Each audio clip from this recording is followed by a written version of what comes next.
Parler d'une filière jus de fruits, c'est peut-être un bien grand mot. On va dire simplement que c'est une filière qui a commencé à se structurer il y a une dizaine d'années, voire une douzaine d'années, suite notamment au départ de Joker, une société nationale bien connue qui était située à Mâcon et qui épurait, on va dire, tous les fruits de second choix de la région lyonnaise pour faire les fameux jus de fruits Joker.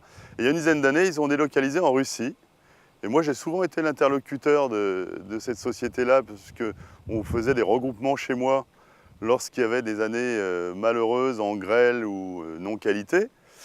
Et un jour, Joker m'appelle en me disant, voilà, on ne va plus travailler ensemble, on travaillera encore ensemble, mais il faudra envoyer vos fruits en Russie. Alors moi, j'ai dit que ça n'allait certainement pas être possible. Et avec un certain nombre de collègues producteurs de fruits du département, on s'est dit, mais si on laisse à volo les producteurs transformer leurs fruits et faire du jus de fruits et les vendre, ça va être la guerre du jus de fruits et la guerre des prix. Tout le monde va baisser les prix pour essayer de placer ses produits. Et donc on a décidé de constituer une SARL qui s'appelle les Vergers Lyonnais, dans laquelle il y a une douzaine de producteurs, plus une coopérative qui est la Sicoli, qui est la seule coopérative fruitière du département du Rhône. Et ainsi, on va parler de structuration de la filière jus de fruits, avec la création d'une première marque qui s'appelle Pays Lyonnais. Alors pour reparler de la structuration de la filière jus de fruits, on va dire qu'a priori, on ne produit pas des fruits à jus, exclusivement pour le jus. C'est des fruits de table, avec toute une palette de fruits et d'espèces fruitières sur le département du Rhône, département qui a d'ailleurs une vieille vocation de vente directe.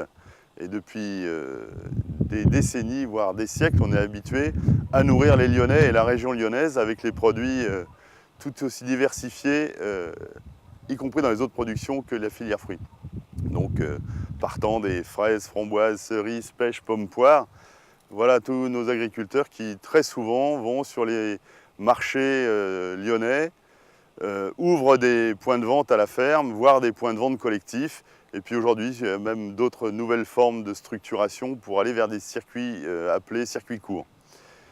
Voilà, la richesse du territoire, je le disais, c'est donc toute cette palette de fruits.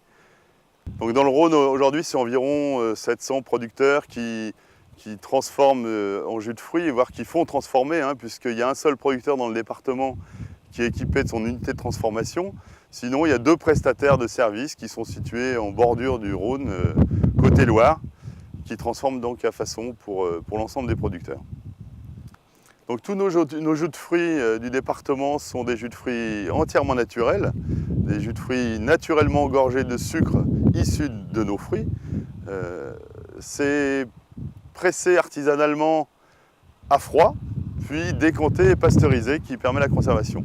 Il n'y a absolument aucun ajout de sucre ni conservateur et c'est délicieux à consommer frais. Je crois qu'aujourd'hui, la création d'une marque collective, le Lyonnais Monts-et-Coteaux, je pense qu'on est en plein dans la mouvance d'éco-citoyenneté, du consommer local, les circuits courts, etc.